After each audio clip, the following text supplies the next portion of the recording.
Be'azrat Hashem, étant donné que dans quelques jours, ça va être ce qu'on appelle Yom Yerushalayim, le jour de Yerushalayim. De quoi s'agit-il? En fait, en 1948, quand Baruch Hashem, la terre d'Eretz Israël est revenue sous la domination du peuple d'Israël, malheureusement, il n'y avait qu'une partie, et le cœur, la partie la plus sainte, celle qui est Yerushalayim, avec l'endroit du temple, où il y a le mont du temple, malheureusement, elle n'était pas encore sous la domination. Et ce n'est pas sans raison que les choses sont faites par étapes. Et c'est que en 1967, pendant la guerre des 6 jours, qu'il s'est passé cet événement où Baruch Hashem, le 28 Iyar, cette partie d'Eretz Israël qui est en fait le cœur, qui est l'âme du peuple de la terre d'Eretz Israël, est revenue entre les mains du peuple d'Israël. Ce jour-là, qui est le 28 Iyar, est également le jour où a quitté ce monde le prophète Samuel Shmuel Hanavi. Absolument. Et sachez qu'il y a un rapport que je remercie Akadosh Baruch Hu de m'avoir éclairé, ouvert les yeux et d'avoir vu ce que je vais vous dire tout de suite, le lien qu'il y a entre les deux. Sachez que avant 1948, bien sûr qu'il y avait le quartier juif de la vieille ville de Jérusalem, où il y avait un grand nombre de lieux très saints, très particuliers.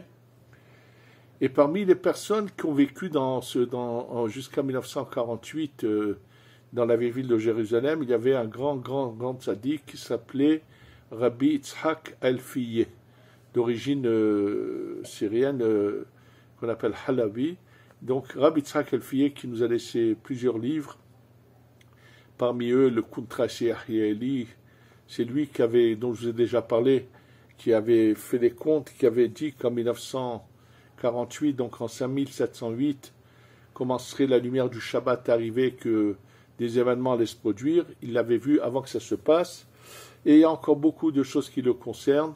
Mais une chose que je voudrais vous dire à ce qui le concerne, c'est que lui, comme il y avait déjà, avant que 1948, l'État d'Israël soit proclamé, il y avait malheureusement un grand nombre de ces barbares de terroristes qui habitaient dans les environs de la vieille ville de Jérusalem, qui faisaient des pogroms, qui ont assassiné combien de juifs du peuple d'Israël, qui malheureusement ont fait vraiment beaucoup de mal.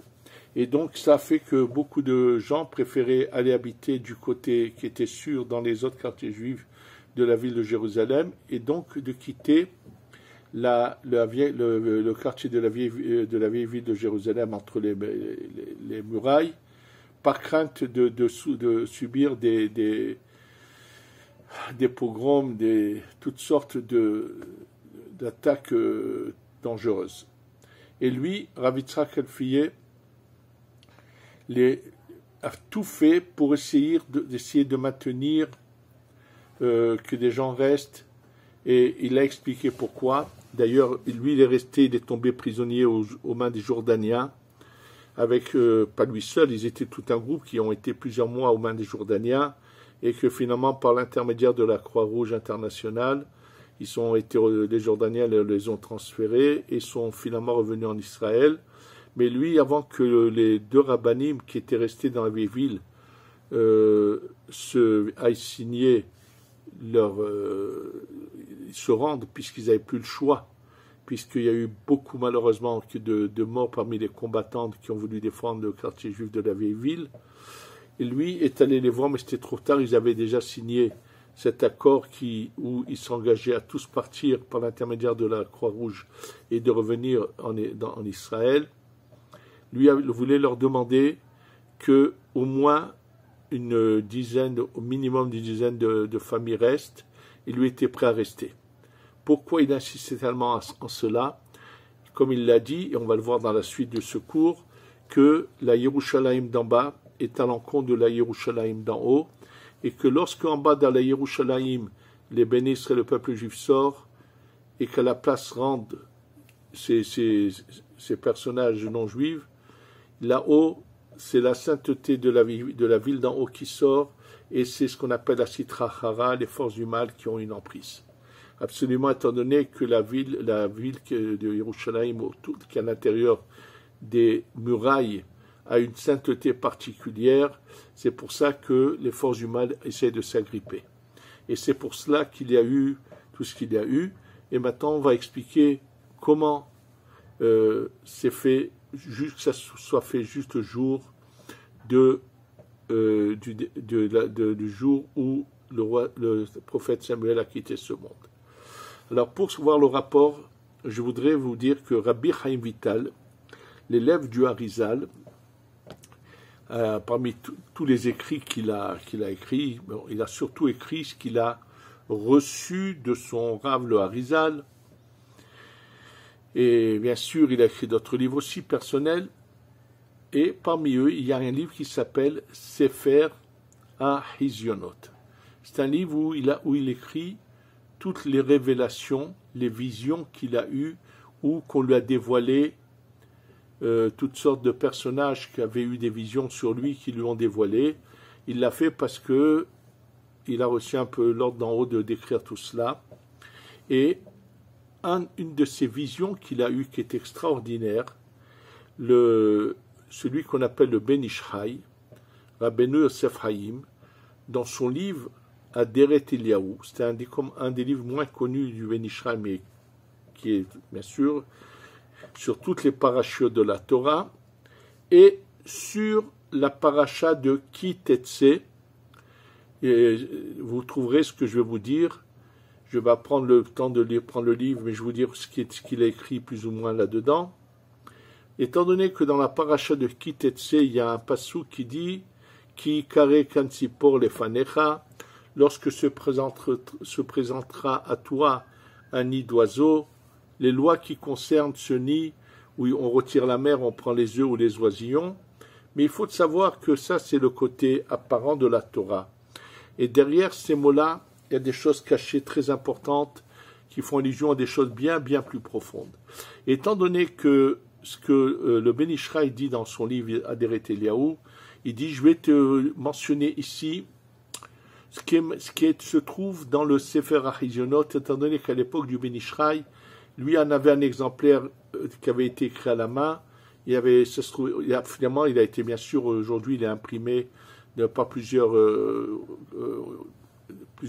organismes l'ont imprimé, il est accessible, Baruch Hashem. Et donc le Ben Ishraï dit, je vais te mentionner une des visions de Rabbi Chaim Vital, qui va te montrer la grandeur de son âme extraordinaire. Il avait une âme d'une grande pureté, d'une grande sainteté. Alors, cette vision qu'il a eue, de quoi s'agit-il?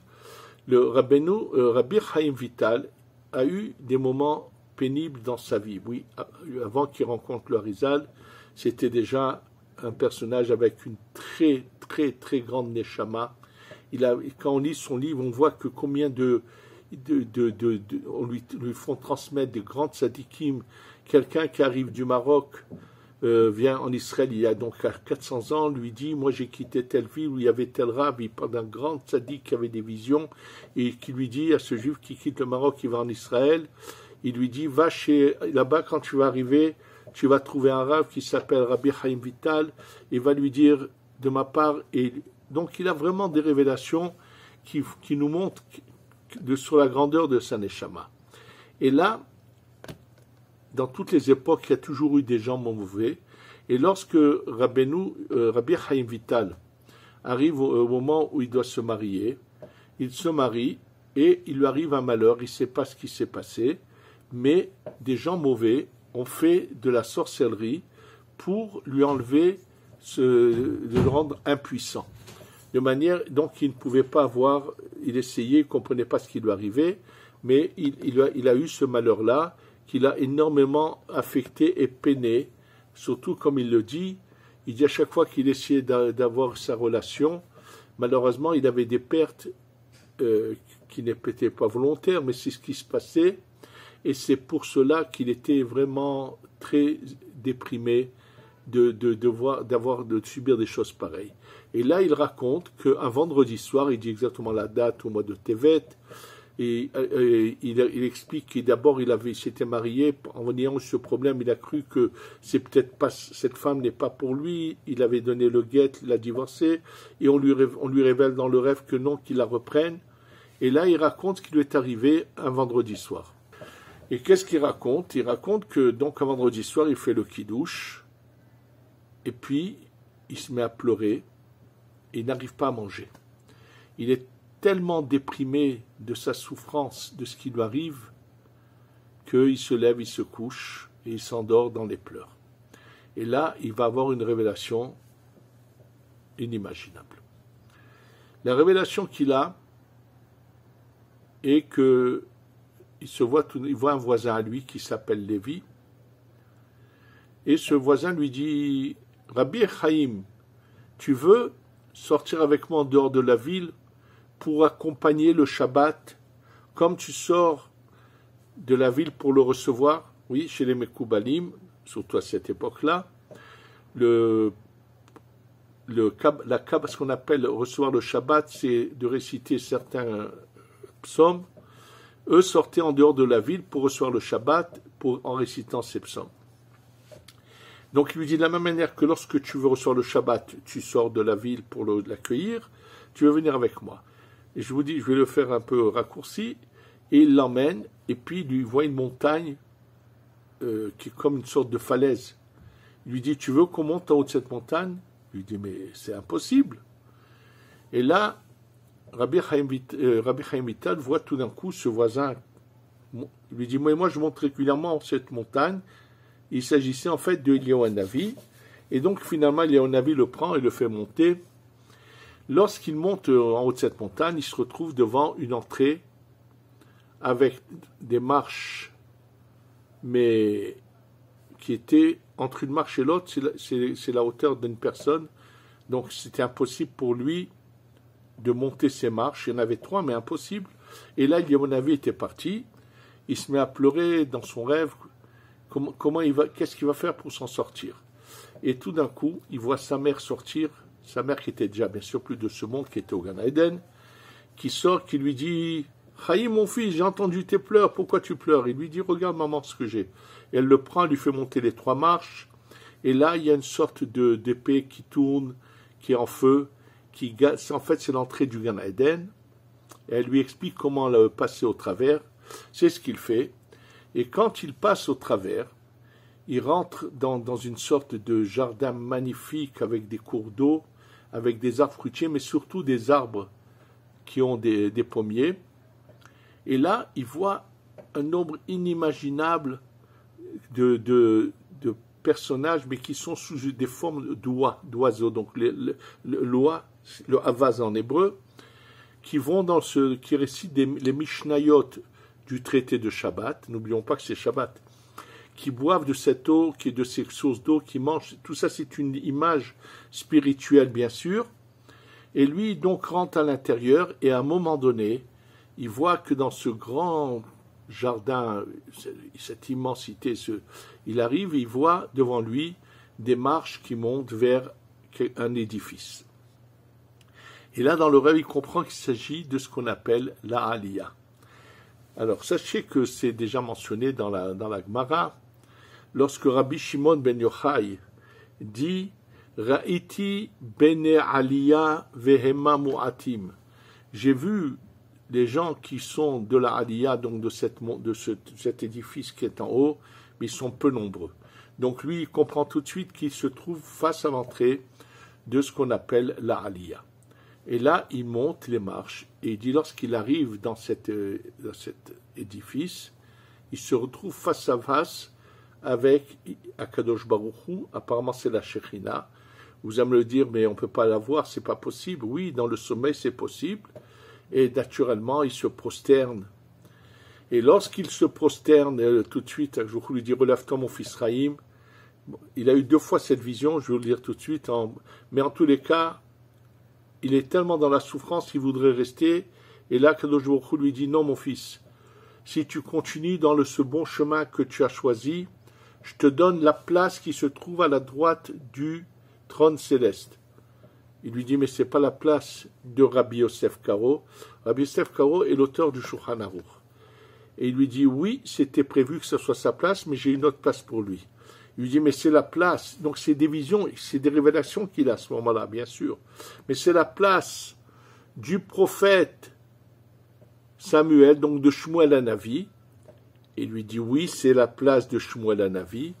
Mais sache que depuis la destruction du temple, Shmuel Hanavi a décidé de quitter le Gan Eden et il siège dans la Yerushalayim d'en haut, au-dessus de l'endroit du temple qui est détruit. C'est-à-dire qu'à l'emplacement dans le monde du temple où il y a aujourd'hui cette ordure de leur mosquée qu'ils ont foutu là-bas, il faut savoir que là-haut, le prophète Shmuel Hanavi pleure et il a dit qu'il ne quittera pas ce lieu jusqu'à que en bas, Yerushalayim repasse totalement aux mains des Bnei Israël et descende le Beth Amikdash. Donc c'est ce qu'il lui dit, et je vous dis, ça serait long de raconter ce qui se passe ensuite. Là, dans ce rêve, on va lui annoncer que bientôt le Harizal va venir, comment il redescend. Je vous dis, c'est à lire, c'est très long, c'est très intéressant, mais ce serait une étude entière à faire que sur tout ce qui est marqué dans cette révélation seulement de ce livre qui s'appelle le Sefer HaHezionot. Ceux qui veulent, il existe en plusieurs éditions et complètes. Bref, en tous les cas, qu'est-ce qu'on voit? Que Shmuel Hanavi, le prophète Samuel, lui, se lamente et prie là-haut jusqu'à que Yerushalayim soit totalement reconstruite avec le Beth Amikdash. Donc c'est pour cela que c'est par son mérite à lui que en 1967 de nouveau ont recommencé à s'installer dans la vieille ville de Jérusalem, le peuple d'Israël, qui va d'ailleurs en s'étendant, et que tout autour de Yerushalayim, et ainsi de suite, ça va un peu partout. Pourquoi ça se passe de cette manière-là? Il faut savoir que lorsque le peuple d'Israël était en Égypte, il faut savoir que Pharaon et tout le peuple égyptien avaient une emprise dans ce bas monde sur le peuple d'Israël, mais c'est d'où ils avaient cette force d'avoir cette emprise? Parce que leur ange là-haut avait le pouvoir d'avoir une emprise sur toutes les âmes du peuple d'Israël. D'où est venu ce pouvoir? Ça remonte à la faute de Adam Arishon au moment de la création, où ce n'est pas Adam Arishon qui faute, c'est toutes les âmes qui sont en lui. Il y a une partie qui ont faute et qui ont donné ce pouvoir. Et lorsque le peuple d'Israël sort d'Égypte, et que c'est que là-haut, on a commencé à donner des coups de bâton aux dirigeants là-haut, et quand est-ce que cet ange du mal va totalement disparaître? C'est au moment où ce pharaon d'en bas est englouti dans l'eau, et c'est marqué d'ailleurs, le Zohar nous l'explique, quand dans ce passage de la Torah, où on assiste à la traversée de la mer, et que lorsque Pharaon est englouti dans l'eau parce qu'il veut poursuivre le peuple d'Israël et l'eau se referme sur lui et ses soldats, c'est marqué Vayosha Adonai Bayomahu et Israël Miyad Mitzraim. Dieu, Vayosha, il a délivré ce jour-là le peuple d'Israël de la main des Égyptiens. Et c'est marqué après Vayar Israël et Mitzraim met al sefatayam. Vayar Israël. Le peuple d'Israël a vu, c'est marqué l'Égypte. Le peuple d'Israël a vu les Égyptiens. Que veut dire le mot Vayar Israël et Mitzraim? Mitzraim, c'est l'Égypte. Et le Zohar nous explique qu'en fait, Hachem leur a montré comment l'ange qui dominait cette région de l'Égypte a été anéanti. Et là, ça a été une vision spirituelle qu'ont eu le peuple d'Israël. Et bien sûr, à ce moment-là, l'Égypte est passée sous la domination d'un autre ange qui n'avait plus du tout ce pouvoir. C'est-à-dire ce grand pouvoir est parti au moment où, c'est-à-dire quand il a été frappé là-haut, celui d'en bas est tombé. Ce serait l'occasion d'ouvrir une parenthèse sur un événement qui vient de se passer. Il y a donc quelques jours, le président, le boucher de Téhéran, l'assassin de Téhéran, je me demande avec quel culot des nations ont pu présenter leurs condoléances au peuple iranien sur un criminel aussi barbare qui a fait couler, qui a fait tuer des milliers de personnages, de gens, de son peuple. C'est vraiment le boucher de Téhéran. Bon, en tous les cas, il s'est passé un événement où Dieu a montré qu'il était le maître du monde. Il n'y a pas eu que le boucher qui était là, il y avait tous ceux qui l'entouraient, plusieurs qui l'entouraient, parmi eux son ministre des Affaires étrangères, qui était un proche du Hezbollah du Liban. Et sachez que cet événement qui s'est passé est le signe que là-haut, l'ange qui représente ce boucher, ces gens-là, parce que chaque dirigeant a un ange là-haut qui le représente, et c'est eux qui cherchent à faire du mal. Il a cru qu'il allait pouvoir toucher au peuple d'Israël en disant toutes sortes de bêtises que je ne répéterai pas ici. Et Dieu leur a montré que leur ange, il a reçu son coup, il est tombé. Au même moment, le dirigeant en bas est tombé. Ça veut dire que l'Iran, elle va bientôt finir et elle va avoir sa claque d'Hachem. Mais ça va continuer. Sachez qu'on est dans le début d'un engrenage où les choses sont en train de se faire. Et donc, c'est pour cela que lorsque il y a là-haut la Kedusha, ça enlève, peu de lumière enlève les ténèbres. Et c'est pour ça, comme je vous l'ai dit, que le Rav Yitzhak El-Fiyeh tenait à ce qu'il y ait des Bnei Israël. Et c'est pour ça qu'on assiste. Donc, au fur et à mesure, le mal est en train de quitter la terre d'Eretz Israël, au fur et à mesure que s'installent partout les Béné Israël, il y a la Kedusha rentre et ça retire le mal de ce qu'il avait. Maintenant, sachez que l'impact que ça a dans les mondes supérieurs, et surtout Yerushalayim, je vais vous lire ce qui est marqué dans le Zohar. Dans le Zohar de Parashat Nasso, Daf Kouf Memhed Amud Aleph, page 148, première partie de la page dans le Zohar. Et le Zohar, là, il est en train de parler de tout ce qui se passe, de la souffrance de la Shekhinah qui est en galoute. Et quel impact ça a dans les mondes supérieurs? Ditinan Amar Rabbi Yehuda, Amar Rabbi Chia. Rabbi Yehuda, au nom de Rabbi Chia, nous enseigne. Au nom de Rabbi aussi. Nishba Akadosh Baruchu. Dieu a fait un serment. C'est en fait, ça se trouve également dans la Gemara ces termes-là. Shelo yikanes beyerushalayim shel mala, qui ne rentrera pas dans la Yerushalayim d'en haut, Hachikansu que jusqu'au moment Shikansu Yisrael beyerushalayim shel mata. C'est qu'une fois que dans la Yerushalayim d'en bas, le peuple d'Israël rentre, alors là-haut, Akadosh Baruch Hu rentre dans la Yerushalayim d'en haut. Chez Nehemar, il ramène un pasouk, un verset qui se trouve dans le prophète Oshéa, Bekir Becha Avo Velo Avo Ba'ir, Kelomar.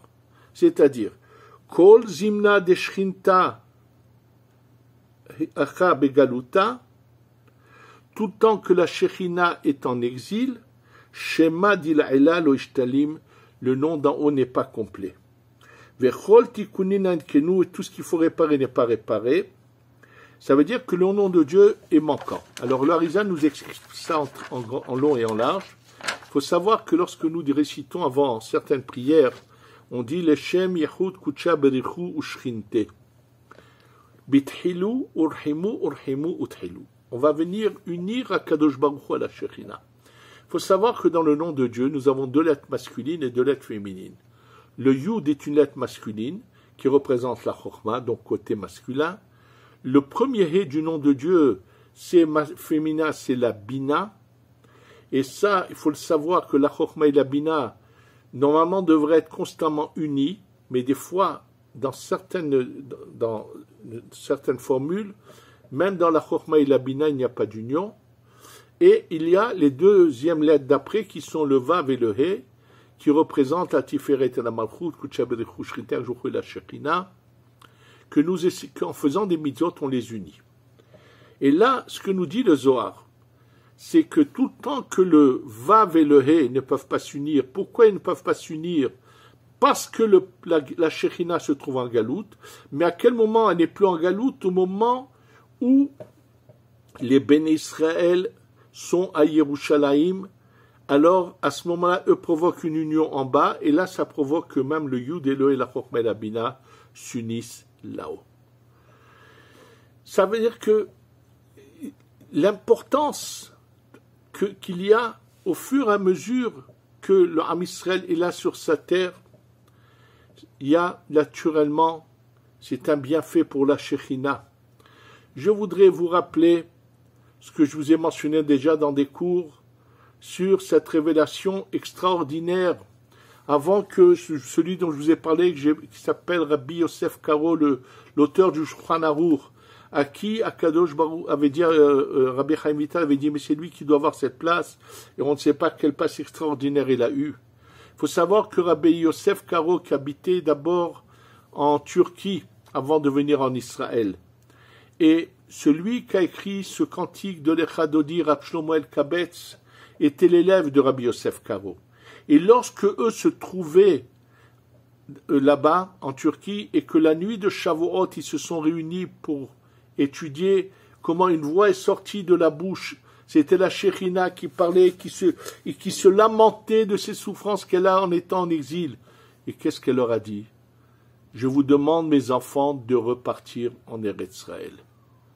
Je vous rappelle, les gens ne sont pas conscients que c'est une souffrance à la Shekhina, que tous ceux qui ont la possibilité, je précise qui ont la possibilité, parce que j'en connais beaucoup, qui auraient tellement souhaité venir, mais s'ils n'ont pas des moyens de vivre, comment peut-on leur dire de venir et qui se retrouvent dans des difficultés, des problèmes et qui devront peut-être repartir ou quoi?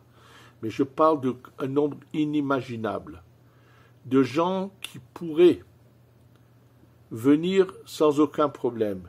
Il faut qu'ils le sachent, qu'en venant, ils diminuent la souffrance de la Shekhina. Quoi qu'il en soit, il faut savoir que cet événement qui vient de se passer avec l'Iran n'est que le début. Et sachez que, on vient de m'envoyer un message de quelque chose qu'aurait dit le Rav Mordechai Eliyahu Zecher Tzadik Livracha. Cet événement actuel où là, on n'a pas, ce lac Baomer, on n'a pas laissé les gens venir à Méron.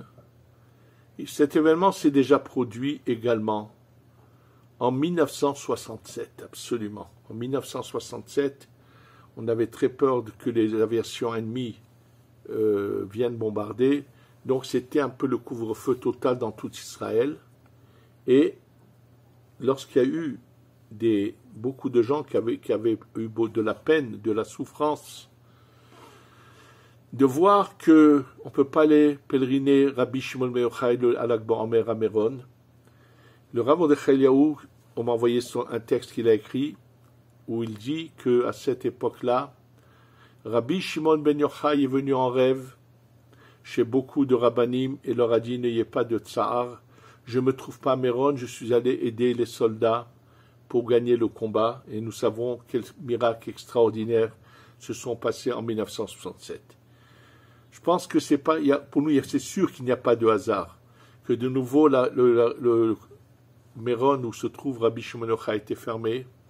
Cette fois, certainement, Rabbi Shimon ben Yochai non seulement va aller aider à ce que nos ennemis soient anéantis, et sachez que celui qui a commencé à protéger le peuple d'Israël à Gaza n'est autre que Yitzhak Avinu. Oui, lorsque Yitzhak veut quitter Eretz Israël, aller en Égypte, pour annuler l'exil égyptien qui finalement n'a pas été annulé, Akadosh Baruch Hu lui demande de rester à Gra, qui se trouve dans la région de Gaza, et c'est pas sans raison. Il lui dit, toi on a besoin de ton mérite, puisque si Yitzhak, comme je vous l'ai fait dans un cours, je vous l'ai déjà dit, qui maintenant aide le peuple d'Israël à se débarrasser de ses ennemis, il va utiliser de la force, et c'est ce mérite de Yitzhak qui va faire que nos ennemis qui se trouvent partout, mais en particulier à Gaza, vont être anéantis, que tous ceux qui sont prisonniers chez eux vont être emmenés, et que sachez que Rabbi Shimon ben Yochai est en train d'agir, je pense, à faire venir avec le Mashiach, et qu'on aura bientôt la Geoula Shlema Shtavo, Bimera Be'amenu, Amen Ve Amen.